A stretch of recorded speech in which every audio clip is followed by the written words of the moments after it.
Everyone, good morning. আমি Anumita, blogger অনুমিতাতে তোমাদের সবাইকে জানাই স্বাগত। আজকে আমি আমার ব্লগটা এখান থেকে স্টার্ট করলাম। কাছে দূরে যে যেখান থেকে আমার ভিডিওটা কন্টিনিউ করছো, সবাইকে অনেক ভালোবাসার অনেক স্বাগত। আই হোপ তোমরা খুব ভালো আছো আর সুস্থ আছো। তো এই রুমটা আমি খুব ভালো করে এখন ক্লিন করে নেব। আর আমার হাজব্যান্ডের যত রকম ইলেকট্রনিক্সের জিনিসপত্র আছে সব না এর মধ্যে থাকে, যার জন্য কিন্তু প্রচুর পরিমাণে এটা অগোছালোই থাকে। কিচ্ছু করার নেই, কারণ ও একটা তার পর্যন্ত কিন্তু ফেলে না। খুব ভালোবাসি কাজটা করতে। তো সারাদিন আমার ব্লগটা তোমরা দেখতে থাকো, একটু স্কিপ করো না। আই হোপ তোমাদের ভালো লাগবে। আর আমি সারাটা দিন কতটা কষ্ট করি সেটাই কিন্তু তোমাদের সাথে শেয়ার করি বা তুলে ধরার চেষ্টা করি। তো এখন আমি চালটা কিন্তু এখানে গুছিয়ে নেব। মানে কি চাল রান্না করব, এটা হচ্ছে আতপ চাল। ওই যে হাঁড়ির মধ্যে দেখতে পাচ্ছ, যেহেতু আমাদের সেদ্ধ চাল ফুরিয়ে গেছে আর এক বস্তা ধান রেখেছিলাম অনেক দিন আগে, তো সেই চালটা অল্প অল্প করেই খাওয়া হচ্ছে। তো এই হাঁড়িটার মধ্যে আমি বলছি যে এখানে রাখলে এইটা জিনিসটার মধ্যে আরশোলা বা টিকটিকি এগুলো হতে পারে। তো এই কৌটার মধ্যেই সব থেকে ভালো ছিল। যাই হোক, এই দেখো যেটুকু চাল ছিল ঝেড়ে ঝুড়েই কিন্তু রান্না করছি, কারণ আমাদের আবার সেদ্ধ চাল বাড়িতে তৈরি হয় না। কেন বলো তো? খুব ভালো রকম চাল না হলে না সেই চালটা খাওয়াও যায় না। আমার হাজব্যান্ড সেটা পছন্দও করে না। তো সেই জন্য কেনা চাল আর রেশনের চাল এইভাবেই কিন্তু খেয়ে দিনটাই চলে। তো হাঁড়িতে চালটা আমি দিয়ে এখন আমি ঘর বারান্দাগুলো ঝাড় দিয়ে নিচ্ছি, কারণ অনেকটাই কিন্তু বেলা হয়েছে। অনেকটা বলতে 6:30টার মতো বাজে। আজকে হচ্ছে অনেক কাজ, সেগুলো তোমাদের সাথে শেয়ার করব। হ্যাঁ, তার সাথে সাথে বলি, তোমরা আমাকে বলছো যে আমার নিজের ভয়েসে ভিডিও দিতে। আমি তো আমার নিজের ভয়েসেই ভিডিও দিচ্ছি, কিন্তু ওই যে ক্যামেরার সামনে দিয়ে কথা বললে না সব কিছু দেখা যায় না। আসলে যারা ভিডিও বানায় তারা কিন্তু বোঝে যে ঠিক একটা ভিডিও মেক করতে কতটা কষ্ট করতে হয়। আমরা তো শুধু সবার ভিডিও দেখি, ভাবি ওরে বাবা 2 মিনিট 5 মিনিট কিংবা 10 মিনিটের একটা ভিডিও সারা দিন এর মধ্যেই শ্যুট করা হচ্ছে। তো এই ভিডিওটা যে কতটা টাফ ব্যাপার সেটা যারা করে তারাই বোঝে। তো আজকে আমি চলে এসেছি উনুনে রান্না করব। জানি না কপালে কি আছে, কারণ উনুনটা হচ্ছে একদমই ভিজে। অনেক দিন হলো উনুনে রান্না করা হয় না, কারণ গ্যাসটাও কিন্তু অনেকটাই খরচা হয়ে যাচ্ছে। তো সেই জন্য চলে এসেছি উনুনে রান্না করতে। দেখা যাক কত দূর কি হয়।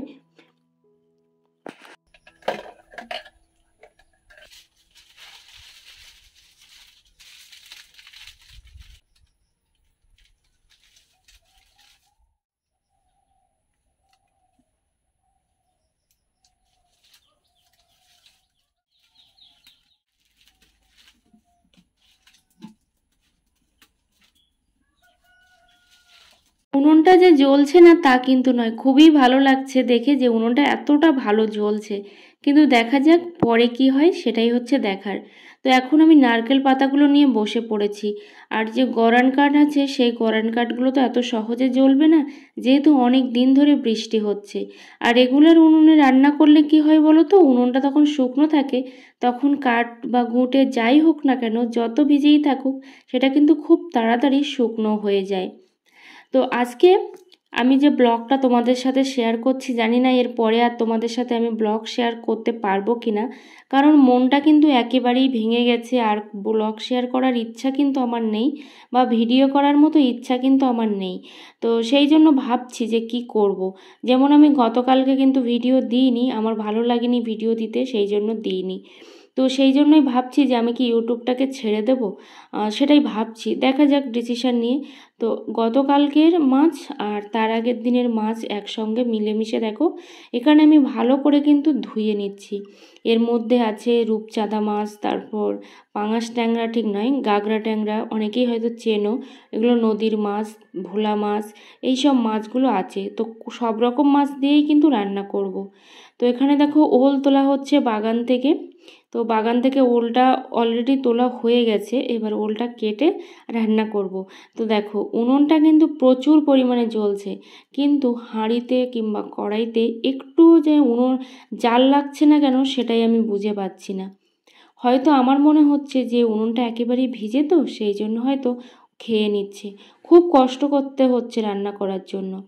আর কি বলো তো, যদি এখানে কেউ একজন বসতে পারতো তাহলে কিন্তু আমি অন্যান্য কাজবাজগুলো সবই সেরে নিতাম, কিন্তু তেমনও হচ্ছে না। এর ধার থেকে আমি উঠতেই পারছি না, সাথে সাথেই নিভে যাচ্ছে, অথচ কিন্তু গরান কাঠ দেওয়া। এই যে দেখো আমাদের বাড়ির ওল। তো কার কার বাড়িতে ওল হয়েছে অবশ্যই কমেন্টে জানিও। আজকে কিন্তু ফার্স্ট টাইম আমরা ওল তুলে নিলাম। আর তোমরা যেসব বন্ধুরা আমাকে এত সুন্দর সুন্দর কমেন্ট করছো, তোমাদেরকে জানাই অনেক অনেক ধন্যবাদ। আর একটা দিদিভাই লিখেছে যে আমি তো চ্যানেল ভেরিফাই করেছি চ্যানেলটা খোলার আগে, তো কোনো রকম প্রবলেম নেই, চ্যানেল খোলার সময় যদি ভেরিফাই হয়ে যায় সেটাতেই ঠিক আছে, তারপরে আর কিন্তু করার দরকার নেই, একবারই করতে হয়, অপশানটা কিন্তু একবারই দেয়। আর একটা দিদিভাই লিখেছে যে আমি যেন সকালে ব্লগটা দিই, তো এবার থেকে আমি কিন্তু সকালে ব্লগ দেব। আর সেটা হচ্ছে 10টা থেকে 10:30টার মধ্যে দেব, তবে একদিন বাদে বাদে। রেগুলার আমি আর ব্লগ দেব না, কারণ অনেকটা টাইম যাচ্ছে কিন্তু কোনো কিছুই হচ্ছে না। তো এখানে মা দেখো কচু শাকগুলো কাটছে, চিংড়ি মাছ ছিল তো সেই জন্য কিন্তু কচু শাক রান্না হবে। তো কচু শাক দিয়ে চিংড়ি মাছ খুবই ভালো লাগে। আর বটিটা কিন্তু একেবারেই ভেঙে গেছে, সেই জন্য বটিতে এরকমভাবে উল্টে আমাকে কিন্তু কাজ করতে হচ্ছে। তো এইভাবে কিন্তু রসুন পেঁয়াজ এগুলো ছাড়িয়ে নিচ্ছি, তরকারি কাটতেও খুবই অসুবিধা হয় এইভাবে বটি দিয়ে, মানে একদম উল্টে গেছে বটিটা, এই আর কি। তো আবার যেতে হবে ঘেরা বাঁধতে, মানে ঘেরা মানে বেড়া বাঁধতে যেতে হবে, যেহেতু ধান খেয়ে ফেলছে ছাগলে সেই জন্য কিন্তু বেড়া বাঁধবো। বেড়া বলে অনেকে, ঘেরা বলে। তো এখন ভাত খাওয়ার পরে সমস্ত বাসনপত্রগুলো ধুয়ে এখানে মেলে দিচ্ছি। আসলে আমি রান্না করতে করতে অনেক কাজ করে রাখি, তো সেই জন্য কিন্তু অনেকটা ঠিক টাইমের মধ্যে করতে পারি। তো এইভাবেই কিন্তু সংসার করতে শিখেছি। সংসার কী জিনিস জানতাম না, বা এক গ্লাস জল কিভাবে ঢেলে খেতে হয় সেটাই কখনো জানতাম না, বা করে খেতে হয়নি আমার কোনো দিন।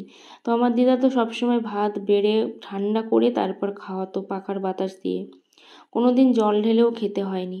কিন্তু আমাকে যে এত কিছু করতে হবে সেটাও ভাবিনি, তবে এত তাড়াতাড়ি যে শিখে যাব সেটাও ভাবিনি। সব কিছু মানুষ হচ্ছে অভ্যাসের দাস, অভ্যাসেই মানুষ সব কিছু করতে পারে। তো এই যে দেখো এখানে জাল খোলা হচ্ছে, প্রচণ্ড রোদ্দুর, দাঁড়ানোই যাচ্ছে না। তো এই জালগুলো খুলে কিন্তু আমরা যাব সেই হচ্ছে বেড়া দিতে, ধান খেতে, কারণ প্রচুর পরিমাণে ছাগল ঢুকছে। কিন্তু এখানে দেখো বেড়া দেওয়া ছিল বলেই কিন্তু সুপারি গাছগুলো এতটা সুন্দর হয়েছিল।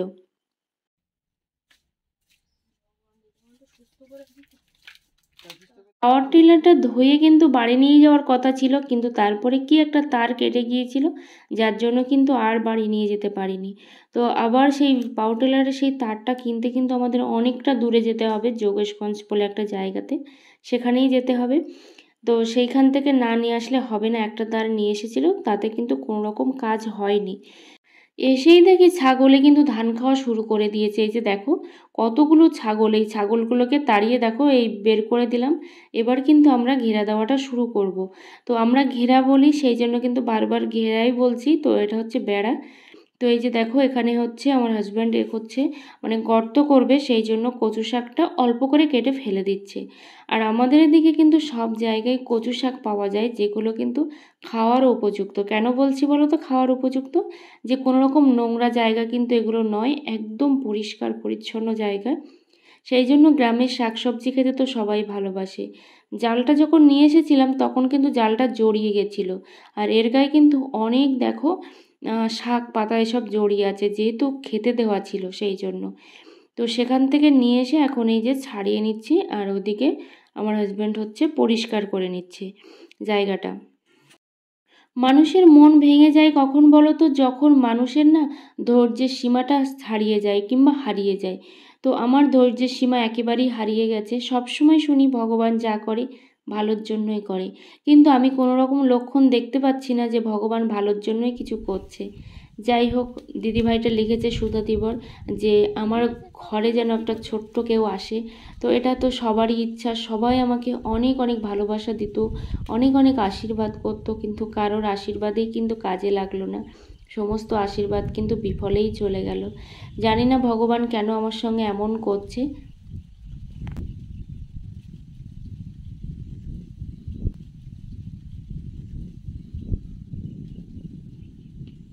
গর্তগুলোকে এখন বন্ধ করে দিচ্ছি। আরেকটা জিনিস কি বলো তো, কাজ করলে মন ভালো থাকে এটা ঠিকই, কিন্তু কাজ করার পরেও যদি শুনতে হয় যে খারাপ কিছু, তাহলে কিন্তু সেই কাজ করার মধ্যে কোনো রকম শান্তি সুখ কিছুই কিন্তু থাকে না।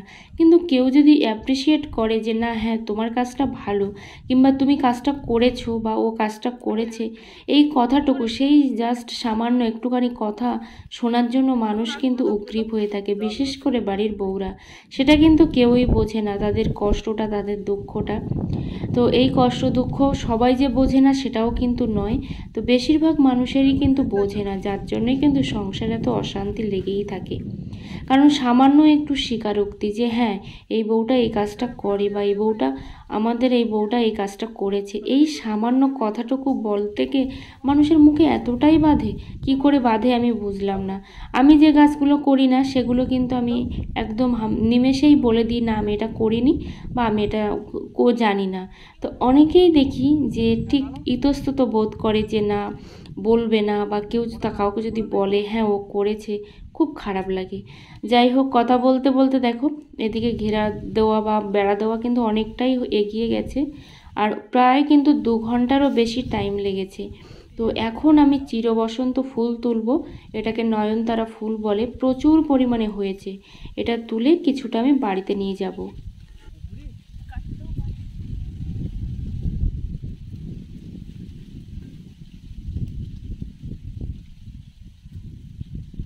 তোমাদেরকে ধন্যবাদ দিয়ে ছোট করব না, তোমরা এভাবে আমার পাশে থেকো, আমার সাথে থেকো, আর সব সময় আমাকে ভালোবাসা দিয়ে যেও। যদি জানি না আবার ভিডিও বানাবো কিনা, তবে সবাই কিন্তু ভালো থেকো। জামাগুলো মেলার টাইম পাইনি আমি সকাল থেকে, এখন বাজে হচ্ছে 1:30। তো এখন আমি সেই গতকালকে জামাগুলো মেলে দিচ্ছি। সবাই ভালো থেকো, সুস্থ থেকো।